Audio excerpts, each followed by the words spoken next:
Rodriguez. Sorry, I practiced your second name, and then I fluffed it. Not many Rodriguez is where you're from. I'm so sorry. Anyway, I'm We're Tim good. Hughes. I know my name. I'm the CEO and co-founder of DLA Ignite, and we're going to talk about your book. Thank you. And, I'm so excited to be here. it still has anybody that reads it. It still has my boarding pass for Alaska Airlines. That's an in joke for people that read the book.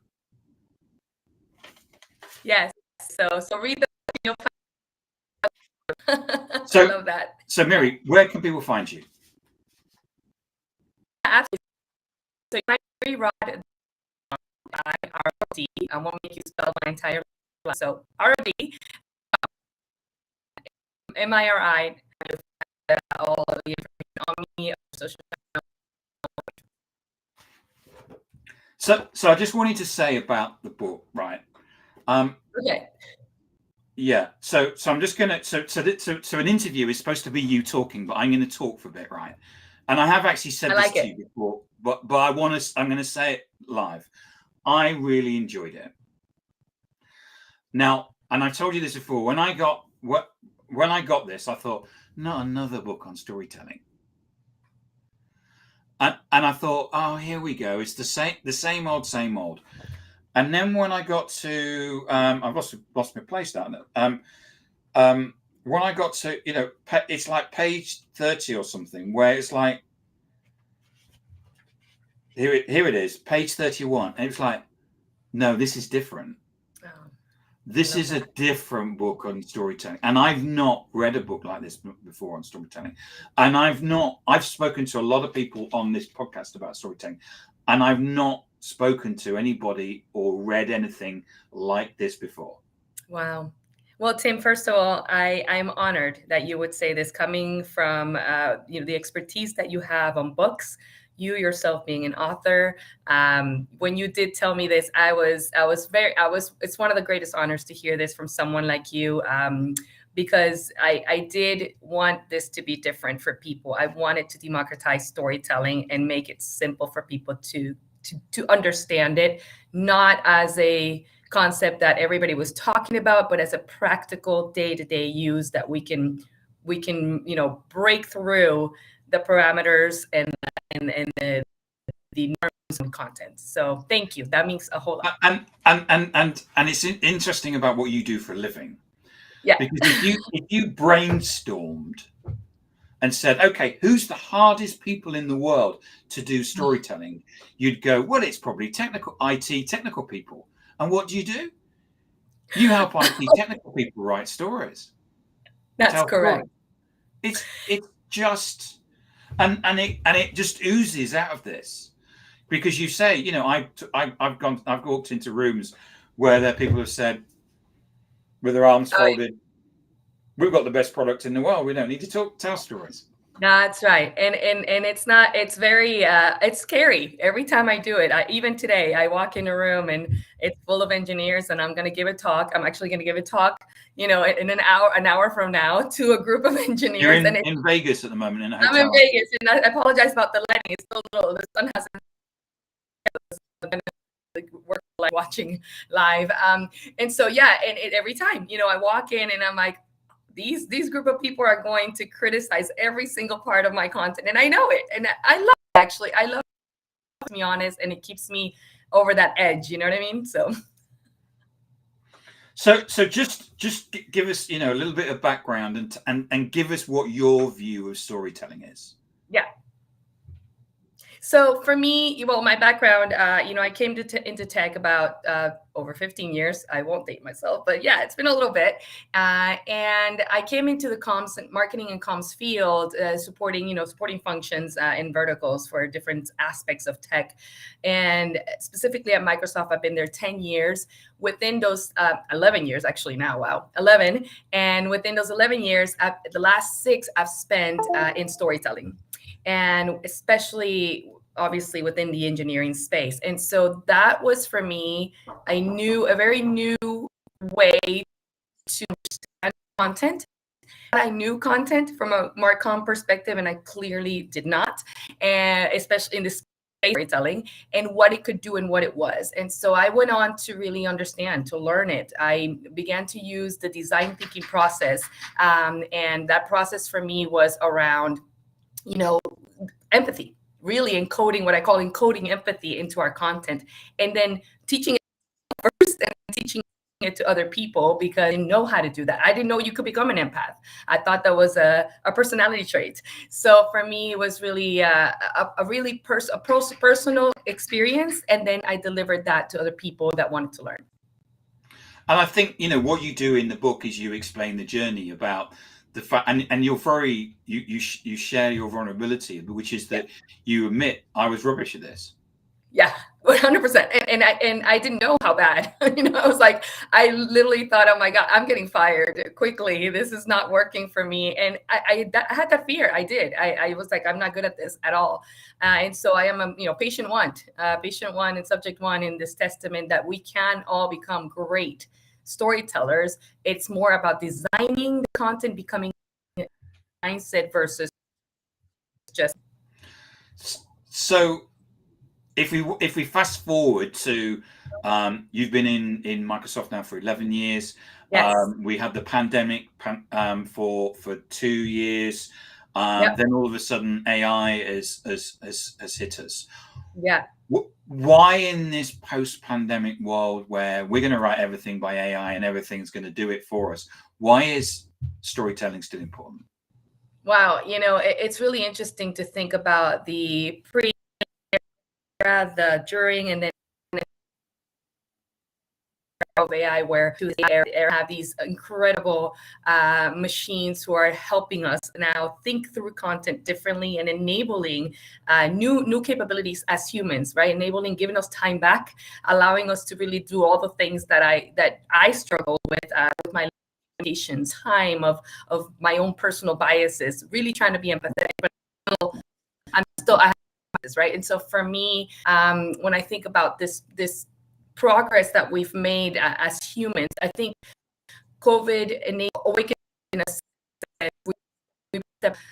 What are we doing? How are we doing it? Why are we doing it? So we reflected. It was a moment of reflection, from a human kind and a human connectedness perspective. And now coming into AI is going to enable us to be even more human. I believe we're going to let the machines do machine things, and then we're going to do all the things that we and possibly thought, oh, we don't have time for this, or we're going to get back into the rut. No, we don't have to get back into the matrix. We can actually stay out of it and really enable conversations and content and stories that are relevant to our audiences. I love that, and I love the fact that the sun's coming up in the window. You see, my gradually face is they're getting up. more and more light. And has the person stopped knocking on the door? I hope so, because I'm like, I don't know what they want. I was expecting them to come in and go housekeeping or something like that. It's Vegas, anything can happen. Anything can happen. Yeah. So in the book. What? Now they're calling. I'm going to not give me one. I'm just gonna not answer this. Okay. All right. Somebody's looking for me. All right, I'm back. So in the book, and I wanted to go through this. This is the thing that when I read it was that you've gone for, there's 8. So on pages 31 to 36, you've got 8 different storytelling techniques.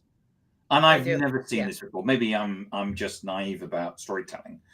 I was told, like it's you watch a Disney film and stories go like in this particular, there's a protagonist and then they get something happens to them and then they got to fight back and all of that stuff. So you start off with the monomyth. Yeah. So explain to us what a monomyth is. Story. Yeah. So I'm going to clarify. Those structures are not mine. I did not create them. They're called the actual 8 basic structures in storytelling. Yep. And so what I wanted to showcase in the book is enable people to think there are many ways to tell a story. It's not just one. And while you think about the story arc from exposition, rising action, climax, falling action, and conclusion, that is the framework. You can really create anything around that. You can start with the climax, you can start with the conclusion, you can start with the rising action, and you can actually build different ways to tell a story. And so the monomyth is the mostly well-known one. This is actually what we also call the hero's journey type of storytelling. A lot of people are familiar with that one. It's a story of personal transformation or character transformation, if you will. And so you think about, the character comes into the story, you see there's a rising conflict, a personal conflict, maybe an antagonist who is limiting the character in its form. And then the character breaks through and becomes all the things that they're supposed to be, and do what, achieve the goal of the story. It's one that a lot of Hollywood and a lot of poetry and a lot of songs are made about personal transformation, and one that we use a lot at Microsoft, especially with our customers. And for us, our customers are the hero in our story, so information that they have when they use our products, for example. But I particularly like the more dynamic ones. I'm Latina, so there's one called The Mountain, and that one is very mountain. That's right. There it is. Yeah. So that's a very dramatic kind of storytelling where, the character, it just takes off and it's just peak after peak. And you're building this character to something, bombastic. And it just drops as good as it went up. It just goes right back down. I like that kind of storytelling. It depends on your audience, really, how that empathy you have to have, because when you study your audience, you'll know intuitively what really serves them. I mean, The Mountain's probably not going to serve a group of engineers. They're probably not going to like it. I tested that; they actually don't. So there's many ways to tell a story. 8 basic structures. You can create 1,000 more, and you are the designer and the owner. You are the story lord. You give that towards the end. You give loads of examples about how you've walked in, and so you give an example, and I read it and I thought, well, I can't see how you get a story out of that. And then you actually go through this, the fact that, as you just said, when you brainstorm or you come up with a story, you don't have to start at the beginning and then go through to the end. You can actually start at the end, because if that's what the engineers or the people that you're working with want to do, and then brainstorm all the other pieces. Absolutely. False start is another one that a lot of actually engineers do enjoy. False start is this idea that you create this first storyline that's not true, right? And so when engineers are futurists, and so they really they're always thinking about things that may be, they may not be true, but they may be, and they explore that. And so when you create this world of things that may be, that are not true today, but could be, because they're creating this world, they're building toward this world, they really enjoy that kind of storytelling. So there's many ways to really explore storytelling. Nested loops. Yes. Nested loops is, for me, has served me. So I do wellness as well.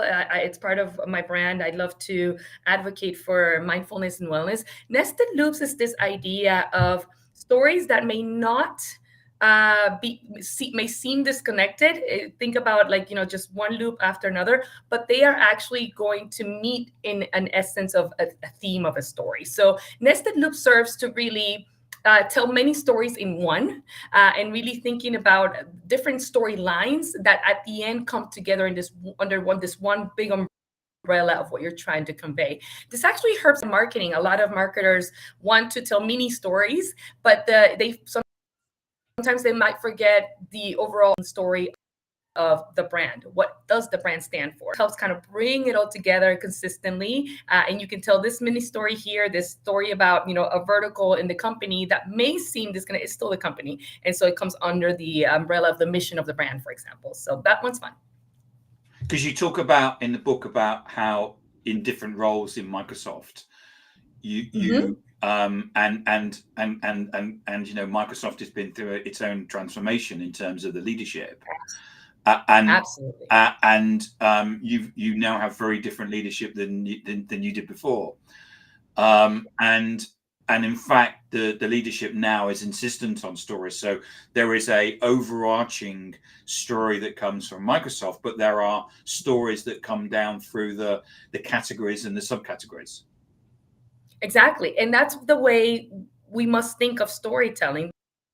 There are those, there's when you're storytelling specifically, it serves the brand. So the brand story never ends. There's an origin part of that brand of how to be. I think of it as an entity, and it was born one day, has friends and foes, evolving as it goes. It's expanding, it's growing. Hopefully it doesn't die, right? So the story continues as the brand continues, and so that's the overarching story. Within that, there are the many different ways to tell what the brand is doing in what spaces. I mean, for us at Microsoft specifically, we are definitely focused on the AI right now. So that's a big story for us. It's not the Microsoft story, but it's a big story for us. And so that's how you can actually think of the different ways to enable the brand. You're always telling the story of Microsoft and how it's evolving and what's coming to the market. And then you're telling a story about specifically how we're enabling that in the space. So there's, it's a plethora of exploration you can do. So then, nested loops. So then spark lines, which is this like a waves, and you've got hope at the top and yes, reality at the bottom. So that one's actually, that's not spark lines. Spark lines on the other side. I'm trying to work out. So that's you're trying to show it in front of the camera. Spark lines has little bulbs. That's the one. Spark lines. So that one is a little bit like nested loop, but it actually is connecting stories in a story idea. So spark lines, think about these kind of bulbs. That's it. Spark lines is this one then. Oh, that's right. Sorry. You know that my son actually illustrated that those stories. Did he? Stories. He Fantastic. did. Yeah, he did. He wanted to be. He likes to draw, so he actually illustrated parts of the book. Okay, so spark lines. Spark lines is this kind of ideation process that the story goes through, where you start with one story idea. You start with a story here, and then you begin to kind of build from that to the next, to the next, to the next, to the next. And when you think of the entire storytelling process, you have this whole story that started with one idea. So when I think of, for example, think of it from let's say I want to tell a story, a personal story about how I became a mentor. It could be, starting with I met a mentor, and that's one story. And then my mentor taught me something. That's another story. So, this 1 and 2, it starts to build around, and then I am a mentor today. And so that from a brand story perspective, could be the same, Bill Gates met his Paul Allen at school. That's a story. They became best friends and they formed this little company. That's a story. And then, here we are. So little ideation, little pieces of the story that kind of build the whole story. And you've got petals. Petals. Yeah, petals that's right. That is like nested loops. So the difference between nested loops and petals, nested loops, you'll see kind of ridges around in the main story. So there's one story here, and then the main message, as I said before. The nested loops actually, as a flower, the message, the main story is right here, and then you have these little storylets around it, right? Loops built into the big message. This one here has the message in the middle, and then you allow for other stories. You create other stories to build upon that big message. So there's many ways to do that. It's really fun actually to practice, because a lot of times we think one story and that's it, but there's so many story themes within one story. And right now with run it through ChatGPT or Bing Chat and say, what are the themes of my story? And you have 5 or 6 themes, and that's 6 more stories from that one story. And so the flower one is like that. It's nested loops. It really is around this, not nested loops, petals, is how many more themes can you create around this one essence of a message? And you'll have 6 or 7. It's fascinating. Well, I mean, thank you so much for writing this. I mean, as I said, I read this while I was on holiday, hence the Alaskan Airways, and it's an in-joke between Miri and me. You need to read the book. It is. The in-joke is. And it is a masterclass. It's a masterclass on storytelling, but it's modern, as in what you do is you talk about the world today in terms of Yeah. the fact that we need ethics, the fact that we need purpose, the fact that we need stories to reflect that, because that's what our buyers are expecting. Yes. And thank you for that, Tim. Personally, for me, this book is beyond, a practice of storytelling. It is for us to really think about this power that we have to pass down, ethics, to pass down values, core values through the power of storytelling, to pass down ideas to generations to come, for generations to come. And so if we can hone in this very beautiful and powerful skill set that is storytelling.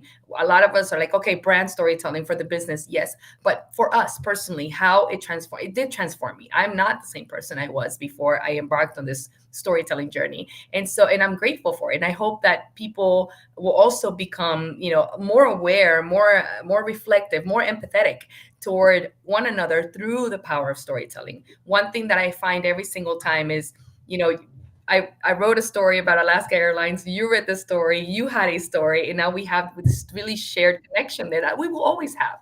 That is I think I was actually on an I was on an Alaskan airline flight when I read it. Amazing. It was eerie. It's like, how did that happen? And I love it. I've never flown with them before, and I actually thought, this is a really good airline.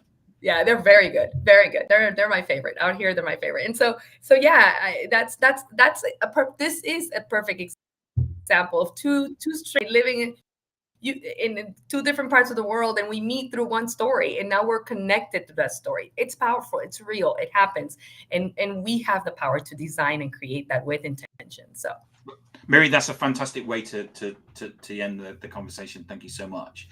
And for those out there, it's brand storytelling. Put customers at the heart of your brand story by Miri. It's the second edition. This is with this orangey cover, and it will be available on Amazon worldwide. Wait, did someone say that the book is available? There is no way. No. We need to check that. I'll check with you, Patrick. I don't know what that's about. I promise you, I'm going to check on that. So, Patrick, the other place to have a look is the Kogan Page website. If you go to koganpage.com, try that. If not, what I can do, Patrick, is I can put you in contact. We'll put you in contact with Kogan Page, and maybe what we need to do is actually ship one to you, because I know he's tried to get my book, and the shipping on my book is more expensive than the book. Oh gosh! So maybe what we do is we do something with Kogan Page. Thank you for sharing that. I will, and also the book is coming out in audio very soon, so that's also an opportunity for people to just listen to it. But Patrick, I'll definitely, I can't believe that's the price. But what is it, made out of gold or something? I don't know. Well, there's a hardback edition of mine, which is actually at £80. So that's probably about $120. And I know one person who's bought it. It's not me. It's not. No, I know the person because they sent me a picture of them with the hardback edition. Really? I probably need to buy my own hardback. I'm going to do that. I think I need to buy my own hardback. But that's kind. Whoever bought it, thank you. What? Sorry, they didn't buy your book. They bought my book in hardback. Oh, yours. I was like, oh, mine. Yeah. I'm like, okay. No, good. Well, that's nice. And I couldn't believe it. And he said it was a lot of money, but it was worth it. And he sent a picture of it. It's like somebody I know. Wonderful. You know what? I'm the hardcover, and I'm going to buy my hardcover. No. Don't waste your money. Buy the soft copy. I think it's great. Miri, it's been so good talking to you. Where can people find you? Yeah, mirirod.com. Oh, Patrick said it's the hardback version. That makes sense then. Probably if you look at Kogan Page, and the soft cover will probably be a lot cheaper. Yeah, mirirod.com. I guess people were trying to find me, and also knocking on. You've had people banging on the door. The door while we your fans trying to get a copy of the website. It's 7 a.m. here in Vegas. Why are you knocking on my door? No, but you can find me.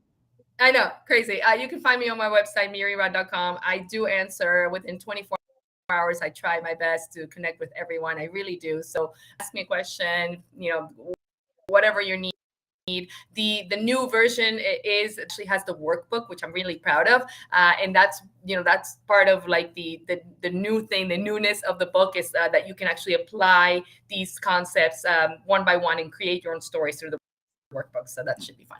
Excellent. Thank you so much, Miri, for coming on today. Thank you.